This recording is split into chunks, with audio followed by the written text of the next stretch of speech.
மக்களே, welcome to tele talks. மார்னிங்லேருந்து back to back அப்டேட்ஸாக குவிஞ்சிட்டு இருக்கு. எனிவேஸ் ப்ரோமோ வந்து கொஞ்சம் ஹாப்பியான ப்ரோமோவாக வந்துச்சு. அதோட நம்ம வீக்காக இருக்க பிக்சர் மட்டும்தான் இல்லைனாலும் நம்ம வீக்காக தனித்தனியாக இருக்க பிக்சர்ஸ்லாம் வந்து ஷேர் ஆகியிருக்கு.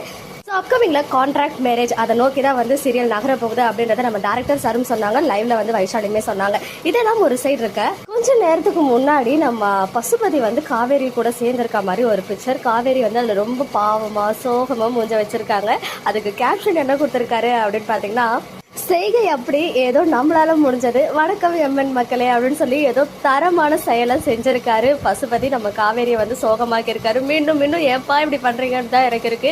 எப்படி வந்து வெண்ணிலா ட்ராக்ல ஃபர்ஸ்ட் வந்து காவேரிக்கு மட்டும் அந்த உண்மையை தெரிய வச்சு அப்படியே சோகத்தில் ஆழ்த்தினாங்களோ அந்த மாதிரி பண்ணிடுவாங்களோ வேற ஒரு சைட் பயமா இருக்கு. பட் கண்டிப்பா அதே ஃபார்மேட்டை இப்பயும் ஃபாலோ பண்ண மாட்டாங்க டீம் அப்படின்றதுல நான் கொஞ்சம் ஸ்ட்ராங்கா இருக்கேன். ஸோ இன்னொரு சைடு ஒரு ஃபாலோவர் சொல்லியிருந்தாங்க, இன்னைக்கு வந்து அவங்க மகாநதி ஷூட்டிங் ஸ்பாட் போயிருந்தாங்களாம். அங்கே செம்ம ஃபைட் நடக்குது சிஸ்டர் அப்படின்னு சொல்லி நான் கூட அடிதடி தான் கையால் அடிச்சுக்கிற மாதிரி நினைச்சேன். பட் அந்த மாதிரி கிடையாது. பட் ஒரு பெரிய எப்படி சொல்றது ஆர்குமெண்ட் மாதிரி, ஹீட்டட் ஆர்குமெண்ட் மாதிரி போகுது போல.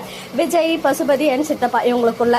ஸோ ஷூட்டிங் நடக்கும்போது யாருமே உள்ள அலோவ் பண்ண மாட்டாங்க. ஷூட்டிங் முடிஞ்ச பிறகு தான் வந்து உள்ள போயிட்டு பிக்சர்ஸ்லாம் கூட எடுத்துக்க அலோவ் பண்ணுவாங்க. ஸோ அந்த மாதிரி தான் நம்மளோட one of the sweet follower இன்னைக்கு போயிட்டு தூரத்துல இருந்தே ஷூட்டிங்கை பார்த்துருக்காரு. எனிவேஸ் தூரத்துல இருந்தாவது பார்க்குற ஆப்பர்ச்சுனிட்டி அவங்களுக்கு கிடைச்சிருக்கு. பிக்சர் எடுத்தாங்களான்னு என்னன்னு தெரியல. ஸோ சப்போஸ் எடுத்துருந்தீங்கன்னா கண்டிப்பாக நம்ம இன்ஸ்டாகிராம் பேஜ்ல எனக்கு டிஎம் பண்ணுங்க, நான் வந்து இங்கே ஷேர் பண்ணுறேன் உங்களுடைய பெர்மிஷனோட.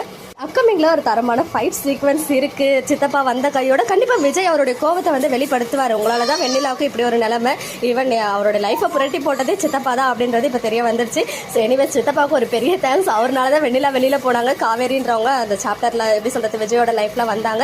நமக்கு பியூட்டிஃபுல்லான ஒரு மேஜிக்கல் பேர் வந்து கிடைச்சாங்க. ஸோ அதுக்கு நமக்கு வந்து சித்தப்பாவுக்கு தேங்க்ஸ் தான் சொல்லணும். நம்ம எல்லாரும் எதிர்பார்த்துட்டு இருக்க அந்த ஃபயரான ஸ்கிரீன் பிளே கூடிய சீக்கிரம் மகாநதியில் வர போகுது. அதுக்கான ப்ரோமோலாம் வந்து இன்னும் ஒரு வாரத்துக்கு மேலே தான் ஆகும். கண்டிப்பாக இப்போ தான் ஷூட் பண்ணிட்டு இருக்காங்கன்னு சொல்லும் போது இந்த ஷெடியூல் எடுத்தது தான் ப்ரோமோவே வந்துருச்சு. So next week coming Sunday வந்து ஏதாவது ஒரு தரமான ப்ரோமோ எதிர்பார்க்கலாம். ஓகே மக்களே, நெக்ஸ்ட் வீடியோவில் மீட் பண்ணுறேன். எக்ஸ்க்ளூசிவ் அப்டேட்ஸ்க்கு மறக்காம நம்ம யூடியூப் சேனலை சப்ஸ்கிரைப் பண்ணிக்கோங்க.